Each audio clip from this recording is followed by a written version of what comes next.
We are back after a big win. And the climb, baby, has started, officially started for season 2022 with win number 1 against a powerful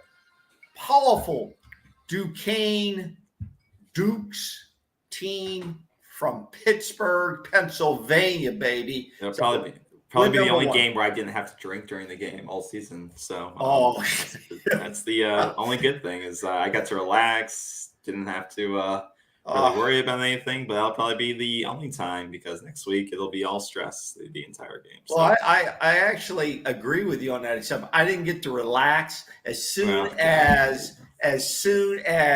the lowly rated ACC network here we go switched it out because they had to go to that very important game at halftime. All right, before we get into yours, let's introduce ourselves. We're here. They go to the halftime of North Carolina to go to the kickoff of the North Carolina Florida A&M game where Florida A&M is missing 20 players. We definitely had to go to that game, ACC. Okay, well, before we go into rants, just want to welcome everyone to the show. If it's your first time, this is Seminoles Sideline 365. Follow us on Twitter at Seminoles SL365. We do some follow-alongs during the game. A lot of channels are, put their news out there, but we do some tweets during the week as well. Follow us there. Subscribe to the channel if you like it. Like the channel as well. It helps us out. And you can follow us on Google Podcasts, Spotify, wherever you listen to music. This show will be out today. But this is kind of our instant reaction podcast. Once again, we're going to watch, the analysis will come out later in the week. People will watch tape again. So this is just our instant reaction of what happened during the course of the game, what we thought of it, and break it down from there before, as you're going home from the game or as you're just, after you watched it as well or couldn't watch it. You had your little quandary with ESPN and ESPNU and couldn't watch the game at certain points in time. So, but it sounds like you listened to it. How did you think of the new play-by-play guy? I thought he was okay. He's not. We're comparing him against Gene Deckerhoff. Yeah. You can't help but to do that. I've been listening to Gene Deckerhoff ever since he started calling games at Florida State. Mm-hmm. So he's got a ways to go. I thought he did okay. I thought he did okay. How was his touchdown call? This is the most touchdown calls he's going to probably be able to celebrate in the game. So unbelievable. He would have been going crazy. He would have been. I have the numbers written down. I mean, they were incredible amount of touchdowns. No, I meant how did he call? That's what I'm saying. I think he didn't have the same excitement because there's a difference between the excitement of calling a touchdown in a game that you're going to win versus a game that you score a touchdown in the last minute. Yeah. That will be the key. So I don't think we really can rate him on touchdown calls at this point. Yeah. All right. So final score, if you don't already know, was 47-7. Florida State dominates at home like they should. They don't actually quite cover the spread. I think the final we covered the Caesar spread. Did. No, the Caesar spread was 35. It changed. The spread did change. I think it was. They 45, won by 40, but the spread was 45 points. It was. Yes. I didn't see that. When did that change? Go before I the believe kick? on Saturday, I believe. And who was that? Caesar Sportsbook? No, I think it was Bovada and there's different ones. But so it was close. Once again, they basically pulled Travis at the beginning of the second half. So you're playing a lot of backups. We actually you saw a walk on center. Even in the fourth quarter, David Sickle. Yeah. So you were seeing a lot of deep rotations just starting at the second half. So when they were only at 30 points. So let's talk about the first half. Florida State goes into halftime 36-0. I think there were some good things in the first half. I thought Jordan was very efficient with the ball. Found the right guys. I think on that first big touchdown pass, or it wasn't a touchdown, but got close to the goal line to Johnny Wilson.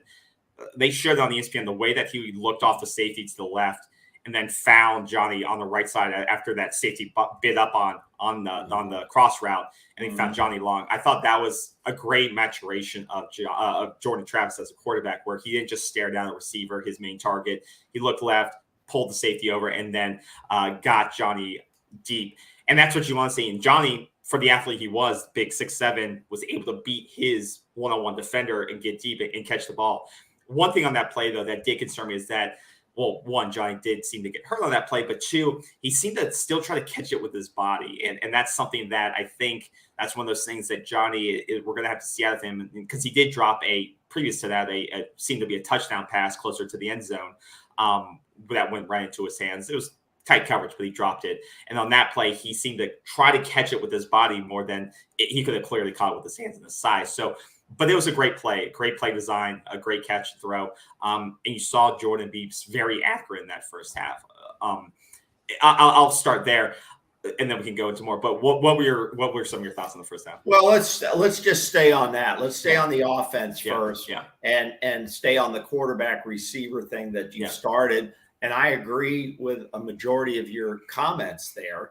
I thought first of all, Jordan Travis did not get hurt. That's a big deal. Okay. He really got whacked one time when he let the ball go and the guy put him on his back, and maybe they thought it was a late hit, but it wasn't called that. He got up and he kind of had to shake that off a little bit. So he took a couple of whacks. One time he was running, he took a whack. He took a whack on that play. Other than that, I don't think he's going to have too many bruises when he wakes up tomorrow. No. So I thought he was efficient. I thought he handled the ball well. Even, sometimes just handing the ball off. I thought the timing of the running backs and everything, I thought the timing between the quarterback and the running backs was good. And in the first game, I don't care who you're playing, that's a big deal. I don't think we had one fumble in the whole game. No, and that was the other thing I was going to bring was that they played especially in the first half too, a very clean game. There was the one late hit. That was Jared Jones. Jerry Jones. Yeah, Jones in the first. Yeah, he got a bad play, and he got. It's a bad play, and in a close game, a play like that could hurt you. Absolutely. And I think they cleaned that up. And there was one other hold that killed kind of the touchdown drive there at the first half. But other than that, I think they only had 2 holds the entire game. So overall, it was a very clean game. And like you said, 0 turn. Well, there was 1 turnover that Tate. And so I thought Jordan played the game they wanted him to play. And what I really sensed is they didn't want him running a lot. They wanted him to hand the ball off and stay in the pocket and try to pass the ball and not get running around like he usually does, or will have to, like maybe next week. When you get a higher quality opponent that can chase you a little bit more and put more pressure on your offensive line, then you're going to have to. So I think they had him stay in the pocket, make your plays there as much as possible, because I only saw him run a couple of times. I also don't think they were. This playbook's going to have some designed runs for him, and like this offense does, every play they have basically has an option. An option to it. You can either hand it off, you can run it. So he's kind of getting better at audibly, to checking down. Wait, should I hand it off? Should I run it? What should I do? And most of the time, the offensive line was holding up, so he could just stand in there and throw the ball. And they didn't need him to run it. No, exactly. They didn't need him to run it. We got 3 running backs that went over 100 yards. First time in FSU history, I believe, that we've had 3 running backs, 1 game, all go over the century mark. Yeah. And so, and the backs look good, but backs don't look good except if you're Cam Akers. If you don't have a good offensive line, Cam Akers had to earn his 1,000 yards. Yeah. These guys looked good running the ball, but again, this was not a LSU or ACC type of defensive line. It's going to get rougher as we head up the climb, up the hill. But the hats off to the running backs, hats off to Jordan Travis, hats off to the offensive line. I thought they looked confident, okay? And we had a couple of guys running in and out at center. We probably had 4 guys play center tonight. Yeah, and I think with that you saw some low snaps that but quarterbacks were able to handle. But we didn't see a snap that went overhead. I saw one that almost went over somebody's head. Jordan caught, but there were some low and but that's going to happen. Plus, we have to remember tonight it was a wet playing surface. The balls were wet. At times, yes, fresh balls, dried balls come into the game, but there's still moisture being generated there. Yeah. And I thought the guys played a good, clean game. I thought they didn't commit turnovers except for the one. Okay, so let's move on to Tate Rademaker. Okay. When Tate comes into the game, I don't know about you, I'm really locked in to see how he feels in there, how he looks in there. Does he look comfortable? He has a different look than when AJ goes into the game. He just looks like he has no confidence in himself. He looks scared. He just always looks like he's surprised to be there, and like he doesn't know what to do with the ball, and like he hasn't practiced before. Like and then of course in a 4th down play, he forces a ball in. He forces a ball in. It gets picked off. And the guy almost scores. And they end up scoring. And they ended up scoring anyways. I don't really care about a shutout or not. It doesn't really matter. But it was his decision-making to force something in. If you do that against a good team, they're going to make you pay like Duquesne did. Yeah. And they're going to beat you when the game's on the line. Because Tate and or AJ is going to be a starter or going to have to play the majority of one football game this year. The odds of Travis going all the way are insurmountable. The only way we're going to win a game with Tate starting is if we run the ball 50 times again. That's the only way. And they will. But the problem is other teams know that. And in fact, they know that they're going to make Travis throw the ball. Travis threw let's see how many times we threw the ball. We threw it 22 times tonight. He threw it 15. But Jordan threw for over 200. Jordan didn't have an issue throwing the ball. I don't know why you're saying they're going to – if they force Jordan to throw the ball. He threw 15 times. Yeah. I wish he'd have thrown it into the 20s a little bit. He didn't have to. I know he didn't have to, but it's a matter of the practice. It's a practice against somebody you don't know. That's important. Tate he was 2 of 6. He had 1 pick. Jordan had 207 yards. That's what we kind of need. Yeah, we don't need Jordan to throw 350 yards. You get 350 yards when you're behind in a game big and you got to keep throwing the ball, which is not what we want to be into. So, they would much rather run first and then throw from when you go open up the defense. Everybody not necessarily. All I think so. I think a balanced offense. This was really heavy on the run. That was a good thing. I would have liked to see Tate throw the ball a little bit more to see if he could gain his confidence. He had six attempts. He's not. He's just not. Well, what do you mean he's just not? He's not. He's not ready to play. He's not. Who's going to play? It's going to be AJ. It's going to be AJ. I could just see. I just saw the way he played in the few snaps. The way he delivered just that one pass and the way he was able to roll out and actually run the ball for a positive gain. He just has a lot more confidence in playing the position, even with 4 stringers around him than Tate did with the second string. He doesn't look in command, a command of the situation. And I know he doesn't have a lot of experience, but he has more than AJ. But I bet AJ will, if we're in a situation and it's one of those two, I would be much more confident with Tate. I think everyone's fallen off the Tate bandwagon, even though certain websites, I believe, I'm not going to say them, but they were saying, he looks so much better in practice this year, and he's making great strides. An FSU media outlet? Yes. Is that what you're talking about? We're touting him up as making unbelievable strides in the offseason, and he looks so much better. And some of our media guys are very soft. They got a lot of sugar and cream going on their stuff because they don't want to get in trouble with the getting in and getting out. But yeah, he doesn't. If we lose Travis early in the season, the whole season is going to turn. Absolutely. Then it's going to be a run-heavy offense, which puts all the pressure on your offensive line, and we've got some injuries there. We got a few injuries kicking around. Yeah. More guys are going to get hurt. That's the way it rolls. Yeah. And then it really puts pressure on them, and all the defenses start stacking the box. Yeah. And they're going to make you. I think they're going to stack the box a little bit more on Travis, because I don't think they believe he can beat them through the air over the long run. I think he showed a couple of times, especially now that we have some receivers that can actually are willing to make some plays. Like, I hope Johnny can come back because he was able to break over the top of the defense. And as Mr. Wolf says, AJ and I definitely agree with you that he has to be the backup moving forward. Thank you, Mr. Wolf. I think we showed today that we do have some new offensive weapons that can break the top of the defense. Johnny, one of them. If he's healthy, he showed that explosion with his size. Once again, his hands may be in question.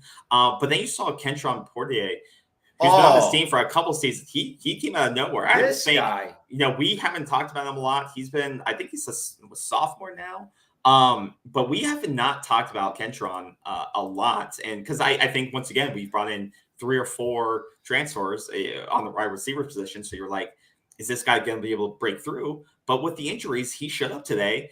He's another big guy. He's another 6'3" receiver, and he caught everything that was in his radius. And he showed that he could break over the top and be a big play receiver. So I was super. He had 84 yards today, 4 receptions. So he showed himself as being able to be a big play receiver in this offense. And I'm excited about Kentron if he can put it together. Kentron, I don't know his physical stats, but he is a big dude. He kind of reminds 205. This guy is a NFL type receiver. Yes. And I hope the coaches have gotten in his ear and said, you can do this, you know, and he proved that tonight. He had his best game at Florida State tonight. Absolutely. And this guy is earning his reps, and he is going to be on the field. He is a target. He is a threat. Johnny Wilson, as you've already said, great play on the ball he caught, not a good play on the ball he missed. The first ball he missed coming across reminded me of the Benjamin play when we won the national title, kind of coming across, and the ball was there. It was tight coverage, but it was tight, but the ball was there. Yeah, he's got to make that. That's the dig on. But Johnny has a lot of upside potential. I don't know what his injury is at this point. It's got they're saying an ankle, be a leg. It's an ankle injury. But he never came back in the game. So, but once again, I think they maybe were being careful. A couple of guys, like you're up, you're rolling. There's no reason to put him back in this game. So I'm hoping. Once again, these are things we'll find out more, and we can talk about next week as we hear about more. But I'm hoping that it was one of those things with let's hold him out, but. Because he did flash there at the end with that big catch and with his athleticism. But it was great to see guys like Kentron step up in that absence. And then you had, Deuce Spann. We got a lot more Deuce Spann tonight than I ever expected. He made 3 catches, and he didn't drop any, which was the big thing. That's the biggest thing I want to see. Deuce Spann looked like a receiver. And they never really sent him too deep that I could see, from my viewpoint. But this guy, he made a couple of catches too. Yeah. No, he made 3 catches for 40 yards. And he's not played a lot of receiver. So he can help. He can help this team. He can help this team too. Well, he's a guy that they expected to be this long-term project. And I personally think he was going to see the field, if any at all, this year. But no, you have Kentron, who's 6'3". If Deuce didn't play, you have him 6'4". You have Johnny at 6'7". If these guys can catch the ball consistently like we saw today, once again, we're not playing the top competition in the world of defensive backs. But at the same time, these guys are going to be matchup nightmares. Yeah. If Travis can show that he can put the ball in the money, or if they can beat their matchups, it's going to be really tough if these guys are on the field all together at the same time. And then you got Micah, who, once again, did his job, was able to catch those screens. He always falls forward, always gets the extra yard. He's a strong dude. That's what you want to see from him. And he did his job. A couple of knocks on him. Wait a minute. But I thought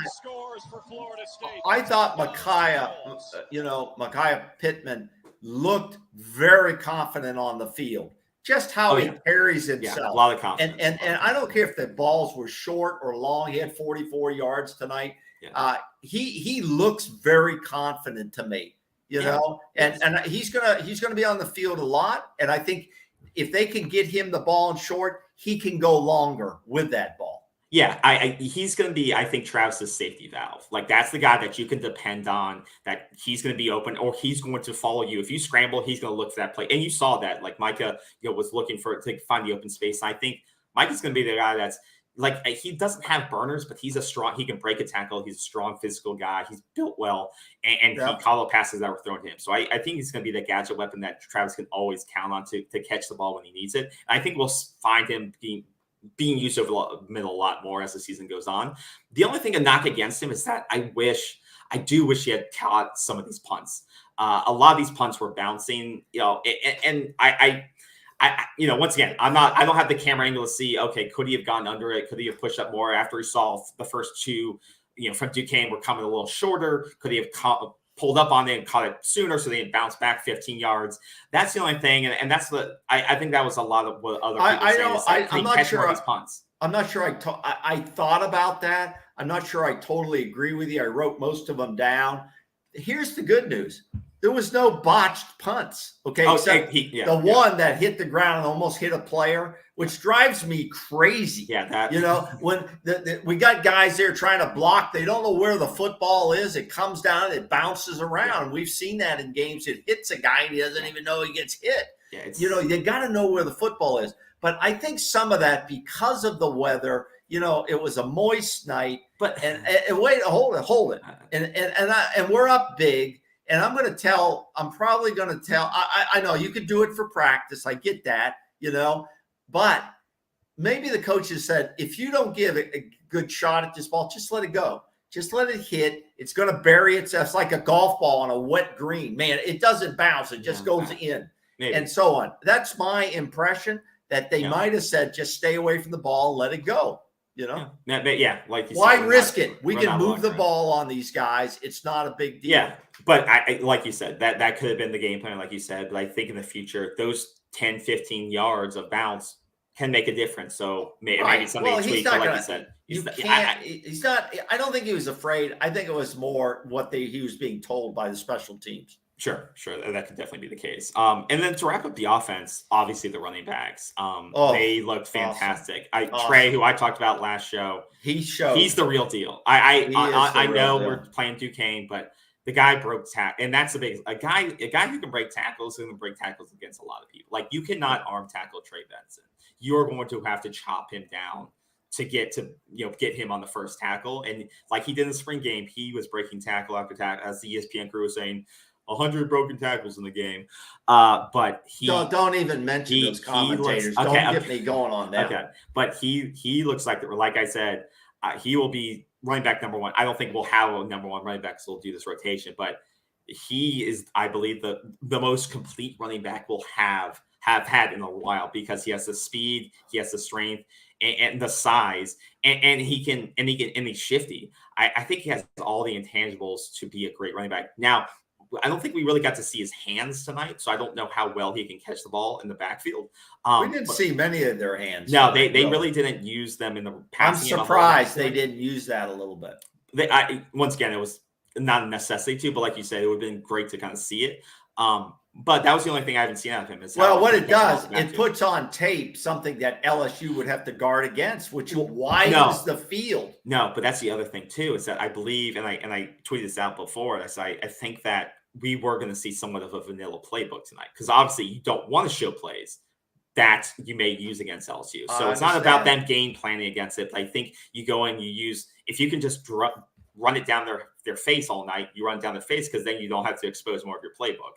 Then they actually can't game plan for anything at all, because they haven't seen the play before. So I think we were seeing a little bit of vanilla play calling, just like with Jordan Travis having no direct QB runs on the playbook, like you said, protecting him. But I also think he'll have some plays where they'll ask him to actually run by himself to use his athleticism. But back to the running backs, I was impressed with all of them. Toil Philly, I haven't always been on his hype train always, but I think he looks stronger. He looks a lot shiftier, and the way that all three of them followed their blocks, they were all very patient. They let the line do their job, establish a block, and then they would find the open lane. all of them showed really great vision tonight. That was the most impressive. They didn't try to force the run. They looked for the lane, they followed the blockers, and then they broke it out or broke it inside. And that was the thing I was most impressed about. What are your thoughts? Oh, same thing. I thought they looked really good. I thought they looked confident as runners. I disagree with you a little bit that like Trey Benson is going to be the number one guy going in. I think Ward. I think there's going to be the three-headed monster. They're all going to get plenty of reps. And in this case, Ward had 14.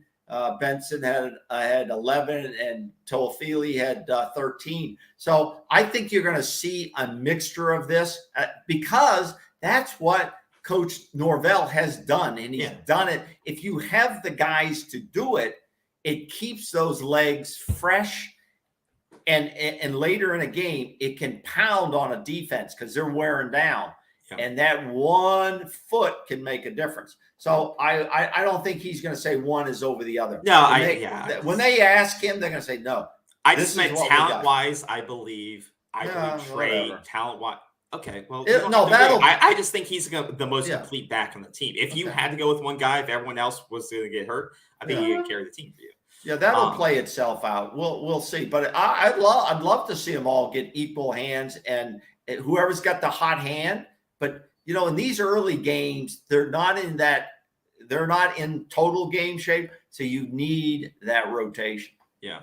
And then it was good to see Rodney Hill in those last couple of drives. He could be a beast. He actually looked in shape. He looked strong, and he looked like he had great speed and strength. So once again, one of these true freshmen, I think that if a guy goes down and the odds are a guy these just gets banged up, They're going to get nicked up, and then Rodney Hill is going to be there. And then I think that was one of the things I tweeted out too, is that you saw consistent effort all the way throughout the game. Like it never dropped off, even though they went up 35. Like they always, even the backups coming in, there was no drop off. It wasn't like some of the backups in talent when you playing your back, walk on center. There's going to be some a little bit, but even on that last run with Trey when he scored that running touchdown, you saw it was Julian Armelia and the States who opened up that gap for him. You saw basically 2 young offensive linemen.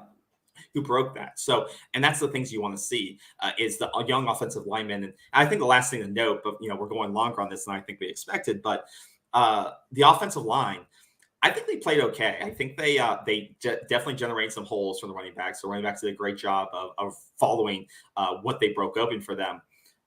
They protected Jordan Travis for the most part. I think the defense for them had 1 sack. I know they had one on AJ. Altogether, just looking at the stats here on the defensive side, but stay on the offense for a minute. I'm just talking about the offensive line. How well they protected the quarterback. So that's what I'm saying.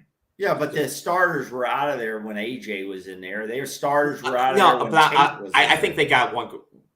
Regardless, I think overall the offensive line played well. I don't think that I'm confident in where we are playing against the NC States and the Clemsons. I still think there will be some struggles, but I do think that we showed that we can dominate teams of a certain caliber, or that I think we've progressed a little bit. Yeah, we've shown that we can dominate. We've shown that we can dominate FCS level opponents. Yeah, that's all we've shown. But the other thing was we played clean on the offensive line for the most part. There was there's 2 holding calls. One was in the second half. There wasn't a lot of motion penalties, offsides. Yeah, it was consistent play for them, which is what you want to see. And the running backs took advantage of the holes that were built for them. So that was for me what I wanted to see, and I saw that today. So. Because and I agree with you about the offensive line. I'm not going to have to reiterate that. I thought they played better. They looked more confident. But again, you're playing an FCS opponent. It showed we can dominate them with our line and our running game. That's going to change starting next week as we start to get into the real schedule. There won't be room for mistakes. There won't be room for bad penalties, because we're going to be walking an edge in each and every game. We're going to be walking an edge. And there we go. First time? First time starting one of those in 2016. So I mean, you have to take that with what it's worth. So, but when we're going to be walking this edge, and that's going to be important. Now, What I was a little disappointed in is, and maybe he's not trying to show everything, but it's nice to see it in action a little bit, is the tight ends. Our tight ends in this offense has gone away over the last 3, 4, 5 years. And we wonder why we can't bring in good recruits for tight ends. Well, I'm not coming in there. If I want to go to the next level, I want to catch, 15 balls a year. Is that too much to ask? I don't know. Cam had 25 last year. I don't know how many O'Leary had in his top years. Cam had a ball in his hands and he dropped it. Yeah, he got one and he dropped the ball, and the ball should have been caught. Yeah. Okay, it wasn't that tough. It wasn't that far down the field. He dropped the ball. I don't think there were any other targets on the tight ends the whole night. Yeah. Okay, I think if you have a tight end in your operation, it expands the field. We don't seem to have any fear. We just use them for blocking tight ends. Well, that's what you're going to get for recruits, guys who don't want to catch passes. Yeah. So, well, LM, we'll be going over our LSU predictions next week, so be sure to tune in for that because that'll be an interesting show as we break down that. We'll do that Thursday night. But let's go to the defense quickly, and then we can wrap up this what was supposed to be an instant reaction show. Yeah. What did you think of the defensive side of the ball overall? I think there were some interesting notes overall in terms of how they played. I wrote down a lot of stuff. I think it was great to see Jared Verse. It was great to see him get his first sack. I think they generated a lot of pressure, which was great. There was a lot of pressure in the pocket against Duquesne. I think that there was definitely some misassignments, especially in the first half, especially when they did some bootlegs on Florida State. Guys would get lost during when they were moving receivers across the field, and that's when they generated some big chunk plays on us, a couple of chunk plays. But for the most part, I think they played well. I still have concerns about some of our DBs. I think you'll see freshmen overtake some older DBs on this roster. I think you'll see Thomas. Thomas was the only one. I don't want to say he got beat because I didn't see the play. He played. He technically got beat on that touchdown after the Tate interception.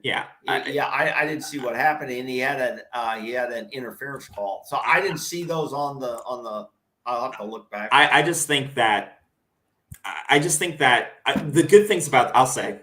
I don't fully trust our DBs yet, but I do think our DBs did a much better job of getting their head around on the ball for those contested plays. And that's why you didn't see – because I thought a couple of times, there could have been some pass interference on us, but I think they didn't call it because our guys turned their heads and actually played the ball. So they may have had their hand on somebody. They actually were playing the ball as well, so that they couldn't call it. That puts the ref in a tough position. So I thought they were better in that regard because last year you would see – they would just be staring right at the player and not the ball, and then they try to contest it and they get a pass interference call. So I think they a lot in that regard. They played the ball a lot better tonight on the defensive side. I thought it was great to see Tatum Bethune. I thought he played really well in both rushing when they blitzed him, as well as tracking guys across the middle. Right.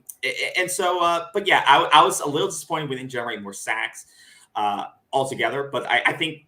You can't expect the same production that you lost with Jermaine Johnson and Keir Thomas. Well, wait a minute, Doug. So I'm going to disagree a little bit there. Yeah, I think you pointed out we should have had a few more sacks. I thought this would be a big stats night for the defense. That really didn't occur too much. Yeah, they held them down on yards and stuff. But I'm talking about individuals. Now, Gerald Verse. Okay, everybody, hype. And sometimes players can't live up to that hype. And Gerald Verse, he got one sack. I would have thought he would have had 2.5 to 3 sacks tonight, to be honest. Okay. Now, I think that's tough. But. And I'm a little questioning whether he's big enough to be a run stopper. Okay. I really, he's getting pushed around and holding that edge. Yeah. And now he's going to be going up against better talent and bigger guys. Yeah. That's going to be interesting. I thought he did push his left tackle back into the pocket, which created some pressure. But I would have thought he might have had 2.5 sacks tonight. I think he's learning to play at a different level as well. So I think he's going to be fine in that regard. Coop's name and Fabian Lovett. I think they held the middle okay, but I haven't seen the stats on how many total tackles they had or were involved in. Yeah. They really are not sackers. They're really just kind of hold that pocket in place, hold that middle so nobody can run to the middle. Yeah. And I think they did good with that, did fine with that. Into the terms of the linebackers, I thought Bethune had a good game. Yeah. I thought he had a good game. Gaynor, who apparently took an injury. He's in a boot. He looked okay too. He looked okay, and I thought the linebackers looked fine. Jamie Robinson, I thought he had a good game. I thought Jamie Robinson had a good game. He looks like he's in command. He's got a little bit of that swagger. When you do the swagger, wait a minute. You got to back it up because other teams are going to try to stuff it down your mouth just to shut you up. Yeah, and some teams will go after him. They will go after him. Yeah, I think, you brought up good points. I think, like I said, I think some of those balls could have been 50-50, like maybe passing their friend. But he plays aggressive, like you said. The first play, on the first or second drive there, I don't know why they're giving 10 yards of separation between these receivers. That's the thing I don't understand. I think they may have gotten tighter on that. But that's the one thing I sometimes don't understand with that. I don't know. And we were missing tonight. We were missing Mario Cooper on the quarterback position, which I think did. Yeah, but they said he's not had a great camp. That's the word. Who said that?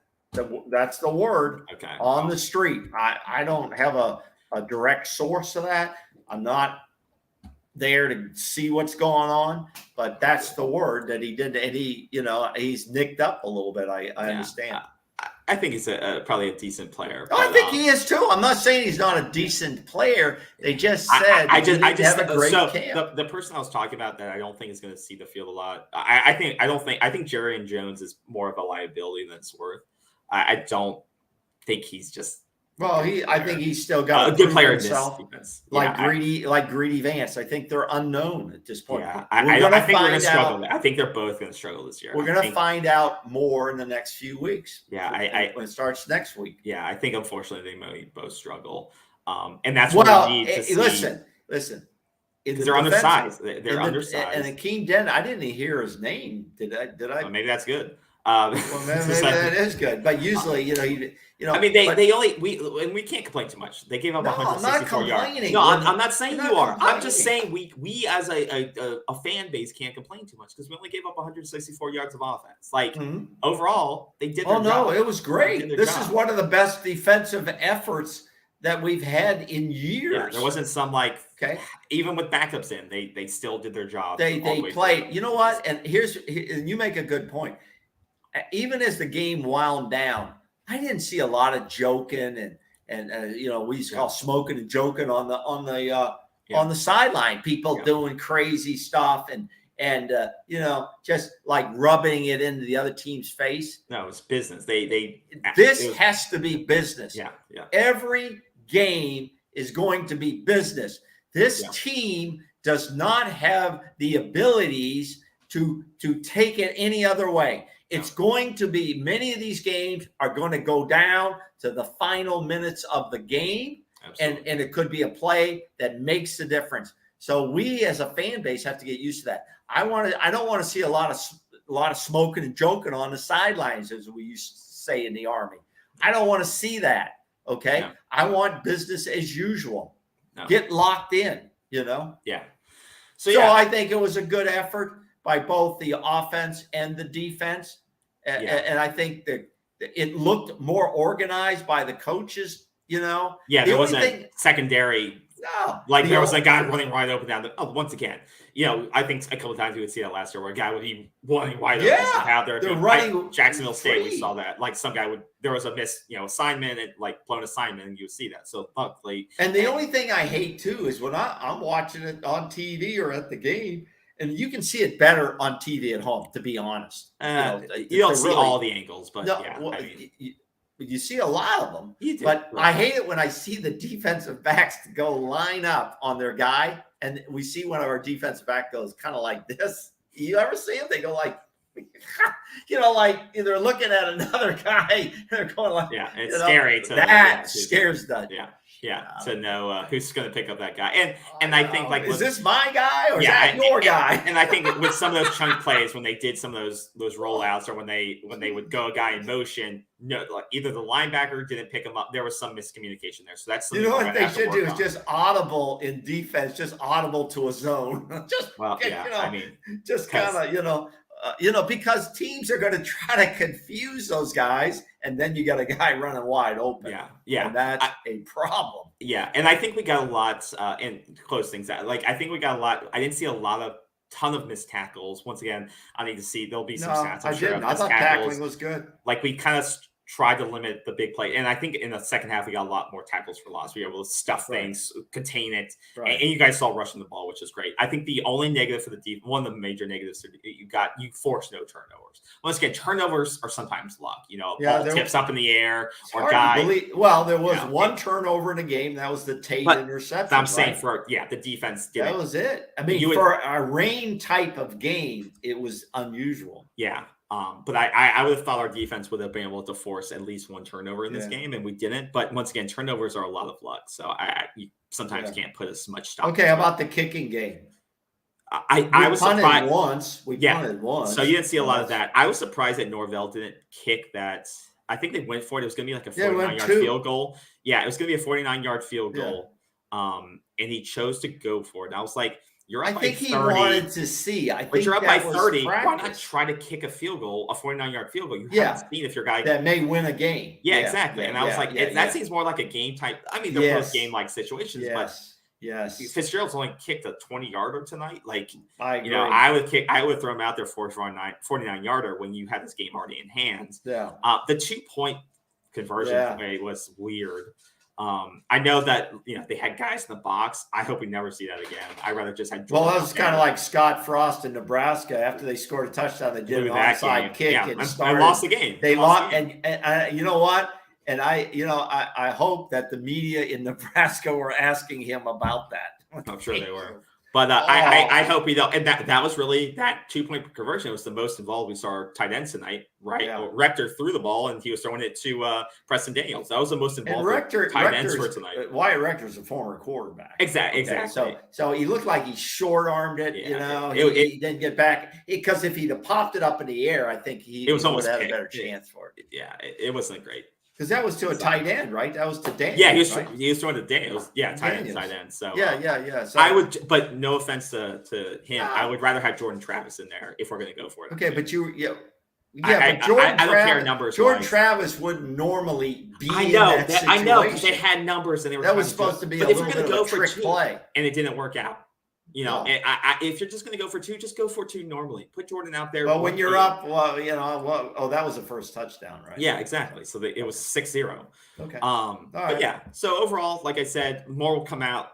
I think we want to limit injuries. I think we may have suffered. Hopefully, no serious injuries. Hopefully, we'll find out about Johnny.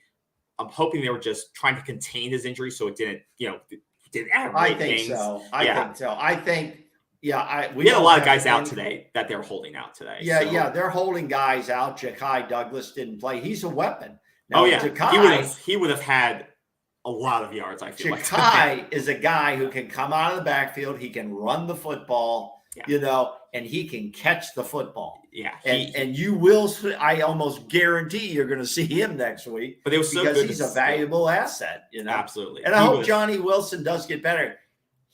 You have to manage a Johnny Wilson if you're on the other defense. This guy's big, and when you get down into the red zone, he's a problem. If you can have, but I think that was great that you held guys out. You could see guys like Kentron step up, and that was good, and that was great to see. You can now rely on a guy like Kentron to step up and see you have a weapon there now, or people have to at least respect him a bit, right? Kentron definitely looked very confident to me. Yes, which is great. And once you have confidence in your hands to catch the football, these guys, most of them are pretty good in physical shape. Kentron is a physical shape NFL receiver. Yeah, if he can get into his breaks and catch the football, and now they have confidence to throw him the football. So that's a good thing. The most surprising thing for me was that Malik McClain really had no impact on this game, which he had a couple balls. He had one ball. He had one catch. For 3 yards. I don't know. He had no impact on this game. And the only thing, and I know they didn't throw the ball a ton. They did not throw a ball a ton. But I would have, and once again, I don't have snap counts, so I can't see how many times he was on the field. So that was the only thing I'm going to throw out there. I believe that for this team to be successful, he needs to be part of this offense. Because he was listed as on the depth chart. Whatever that means. Well, he was listed as the number one guy. But we know what he can be. Like, he has that potential to be. And he showed flashes last year. So I hope he can make that step. But once again, we don't know snap counts. And we didn't throw the ball a ton. So, but yeah, I think that's going to wrap it up. No, I got one more thing. Okay, one more thing. Man, I tweeted on this, and then you can wrap it up. Oh, wait, we got one of our commenters here. UNC is currently struggling against FAMU. We're going to turn that on. Thank you for that. I'm definitely going to turn that on. Thank you for that, LM. Thank you for that, LM. All right, what is your last note before we let it go? Okay. First of all, and I'll keep this concise. Okay. I was appalled by the ACC network. Okay. Now, people have brought this up before. I've never really ever said anything bad. But, how do you switch a game out? Why is it more important to switch the game out where everybody's watching? Everybody doesn't have I have a lot of channels. Okay. I have a lot of channels. Okay. And I couldn't find the next channel to go to. I had to call you up, KB, and say, how the hell do I get to this next channel? I had to call up my daughter, Jody, and say, how do I get to the next channel? Old people's technology, you can't trust. Well, it's terrible. But a lot of people don't have that choice we do. Yeah. So what makes them think going to the FAMU UNC game is more important than following this game and putting them on the other channel? Who makes that decision? It's okay. That's number one. That's number one. It's not. I don't want. That's number one. Here's my last point. Those two announcers, and I wrote down their names. Oh, gosh. Who were they? Carter and Roddy Jones, I think. They're young guys. Give them a. Oh, they look like, they were horrible. I wouldn't say they were horrible. I'm saying it. They were horrible. The chicken nugget conversation went a little too long. That went too long. You get on me about things. You get on me. They went on that. I timed it out. It was like 12 to 15 minutes. It was. And then they got the sideline reporter in on it. And she's going, well, is it a boneless wing or is it a nugget? If it comes with sauce, they think they're being funny. It makes them look immature and just terrible. But at the same time, Florida State played Duquesne. The game. They were showing the game, but they're up 40 points. Terrible. What are you going to talk about this point? Terrible. I can't wait to get out of the ACC.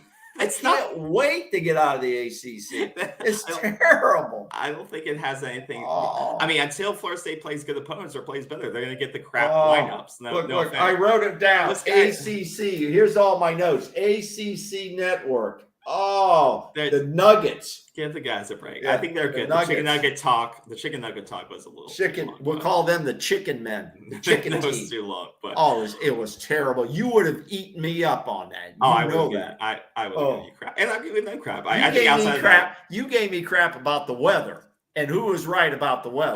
I said we just don't need to talk 25 minutes about the weather. Tell me I was right about the weather. I called it. You think, okay, the weathermen call the weather. You don't call the weather. I just wonder if Coach was using some wet balls on practice. They use the squirt guns. Thursday. They use the squirt guns. Oh, yeah, they use the squirt guns. Which we got made fun of, though. Yeah, All right, guys. Well, I think that'll do it. Thank you all again. Once again, the final score, 47-7. Florida State wins at home. Next week, as we all know, LSU is on the schedule, so that'll be an interesting one. We will be covering, we'll have our live show on Thursday. We'll be breaking down the matchup and bringing you other trending topics around the world of college football. So join us next week at 8:30 on Thursday. And until then, have a great rest of your night and a great rest of your weekend. Take care, everyone. Hey, thanks for joining us. And please, we never ask, and we should do more. Please, if you get a chance, you're still watching, hit that subscribe button for us. Hit that like button for us. It really motivates us. To have more fun and to really follow the sports here and follow Florida State. because we're going to follow them anyways. But if you could do that for us, we would appreciate it. We never really do this as some social media does. And it's free, $0. So please, free. We appreciate it. We'll never charge you. So thank you all for your time. Enjoy your evening, and we'll see you on Thursday. All right, bye-bye. Have a nice rest of